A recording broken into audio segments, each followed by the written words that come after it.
কৃষ্ণচন্দ্রের একজন বিধবা পিসি ছিলেন।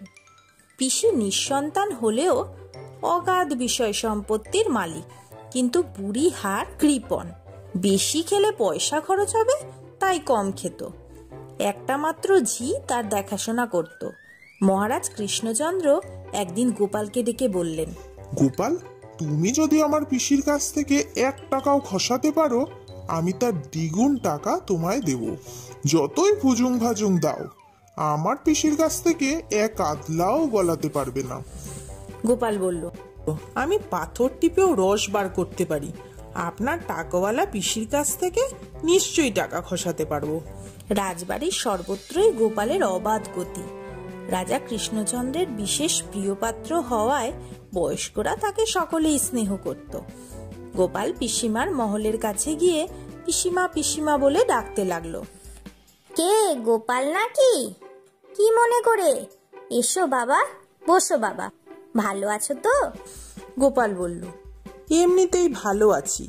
গতকাল এক নামকরা গণক ঠাকুরকে হাত দেখিয়েছিলাম। সে বলল আমার পরমায়ু আর মাত্র 6 মাস। কি বলছো বাছা? এ কি তোমার মরবার বয়স? গোপাল বলল, বেশ নামকরা গণক ঠাকুর, অবিশ্বাসী বা করি কি করে? পিসিমা, অনেকদিন ধরেই মনের বাসনা ছিল আপনার পাতের একটু প্রসাদ পাবার। পিসিমা বললেন, বেশ, তুমি কালই এখানে খেও। না না পিসিমা, আমি শুধু আপনার পাতের প্রসাদ পাবো। বেশ, তাই হবে, তুমি কাল এসো। গোপাল পরদিন স্নান করে কিছু কুচো চিংড়ি ভেজে ট্যাকের মধ্যে কুচো চিংড়ি পুড়ে পিসিমার বাড়িতে চলে এলো। পিসিমা, আগে আপনি খেয়ে নিন, আমি আপনার এঁটো পাতেই খেতে বসবো। গোপাল খুবই নাছোড় বান্দা, অতএব পিসিমা নিরুপায়। পিসিমার এঁটো পাতেই গোপাল খেতে বসলো। পাতে লাউ ঘন্টও ছিল। গোপাল এক ফাঁকে ট্যাঁক থেকে কুচো চিংড়ি ভাজা বের করে লাউ ঘন্টের সাথে মিশিয়ে নিল। অন্যান্য তরকারি দিয়ে খেতে খেতে মাঝে মাঝে একটু লাউ ঘন্ট খেতে লাগলো। দরজার পাশে ঝি দাঁড়িয়ে। পিসিমা তদারক করছেন। আর কিছু লাগবে গোপাল? নিরামিষ খেতে নিশ্চয়ই তোমার কষ্ট হচ্ছে। গোপাল বলল, কষ্ট হবে কেন? বেশ ভালোই হয়েছে। তাছাড়া সবচেয়ে লাউ চিংড়ি ঘন্টটা বেশ হয়েছে। পিসিমা তো অবাক। কি বলছো গোপাল? ওটা তো শুধু লাউ ঘন্ট। গোপাল ঝিকে ও পিসিমাকে ডেকে দেখালো। এই তো চিংড়ি মাছ রয়েছে, কত চিংড়ি! পিসিমা বুঝতে পারলেন এরপর আর অস্বীকার করার উপায় নেই। তিনি গোপালকে বললেন, বুড়ো মানুষ, কি করতে কি করে ফেলেছি, এই কথা আর কাউকে বলো না বাবা, তাহলে আমি আর কারোর কাছে মুখ দেখাতে পারবো না। গোপাল বলল, 6 মাস পরে মরতে চলেছি, আর মহারাজই আমার অন্নদাতা। তিনি জিজ্ঞাসা করলে আমাকে বাধ্য হয়েই সত্য কথাই বলতে হবে। তবে পিসিমা, আপনি ইচ্ছা করলে টাকা দিয়ে আমার মুখের কথা কিনে নিতে পারেন। 6 মাস পরে যখন মরেই যাচ্ছি, আপনার অনুরোধে 6 মাস না হয় মুখ বুঝেই কাটিয়ে দেব।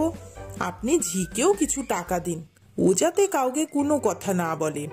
আর 6 মাস যদি মুখ বুঝে থাকি, আমার আয় উপায় সব বন্ধ হয়ে যাবে পিসিমা। ভাড়ের মুখ বন্ধ থাকলে কি উপায় আছে? তাই বলছিলাম, যদি মোটামুটি 1000-5 টাকা দেন, তবে আমি মুখ বুঝে থাকতে পারি।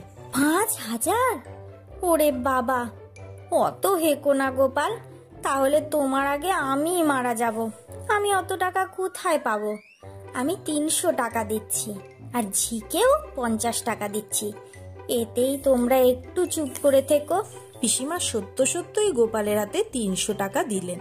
গোপাল টাকাটা ট্যাঁকে গুজে নিয়ে বলল, খুব কম হয়ে গেল পিসিমা, তবে আমি মারা গেলে আমার ছেলেপুলেদের একটু দেখবেন পিসিমা, তারা যেন একেবারে ভেসে না যায়। তা দেখবো বই কি বাবা। গোপাল টাকাটা ট্যাঁকে গুজে সোজা মহারাজ কৃষ্ণচন্দ্রের কাছে চলে এলো। মহারাজ কৃষ্ণচন্দ্র বললেন, আমি তোমাকে 600 টাকা দেবার জন্য তৈরি হয়ে বসে আছি। পিসিমার ঘরে আড়ি পাতার জন্য লোক রেখেছিলাম, সে এসে আমাকে সব বলেছে, আর কিছু বলতে হবে না।